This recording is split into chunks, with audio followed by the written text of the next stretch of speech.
Welcome to the League of Legends Champion Spotlight, featuring Fiora, the Grand Duelist.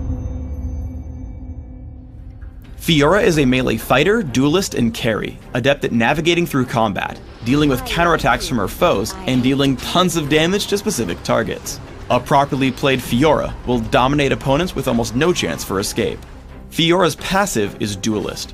Whenever Fiora deals physical damage to an enemy, she will begin regenerating extra health for a few seconds.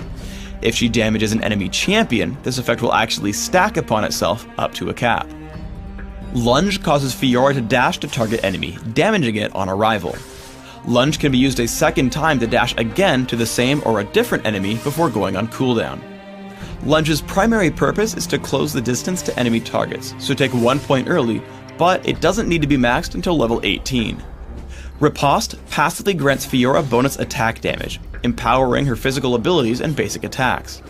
Once activated, Fiora will parry the next basic attack from an enemy champion, neutral monster, or large enemy minion, blocking the damage and reflecting some damage back to the attacker. The passive damage and active blocking make Riposte a must-have at level 1 for jungling, while maxing it by level 13 gives you great fighting power. Burst of Speed grants Fiora significantly increased attack speed for a short time. While this buff is active, Lunge and basic attacks grant Fiora an additional movement speed buff that stacks up to a cap. Additionally, kills and assists lower Burst of Speed's cooldown. Due to the amazing speed bonuses, Burst of Speed is Fiora's most effective form of damage increase, so max it by level 9.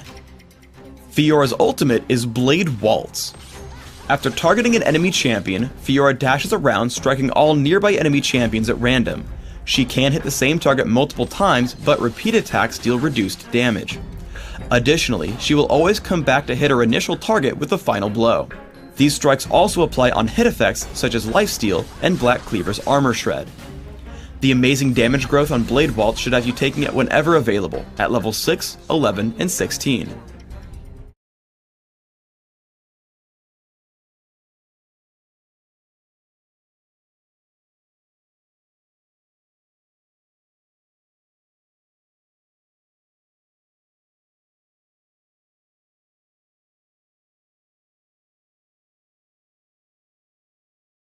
In lane, fight in small bursts until you build an advantage. Here I lunge onto Nasus and activate Riposte plus Burst of Speed. If he runs, I get free damage, and if he hits back, I win thanks to Riposte. Because I land multiple attacks, I get a lot of health back as well from Duelist. Riposte is especially useful against champions who use very obvious next hit abilities. Landing against Nasus, I wait to hit Riposte right before he hits me with Siphoning Strike. I block what would be massive damage and hit him back thanks to Riposte's counterattack. Fiora can close a lot of distance by first dashing to other nearby enemies.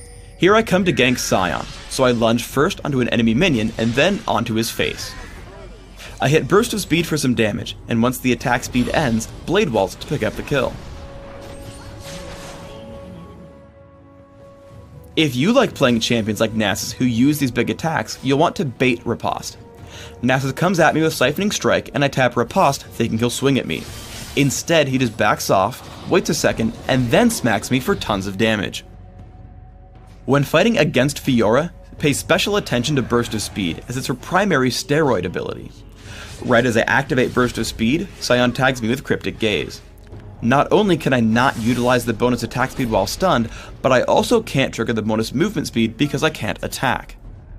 Be careful when choosing the first target for Blade Waltz. Fiora will return to strike your initial target with its final hit, and good players can use this against you.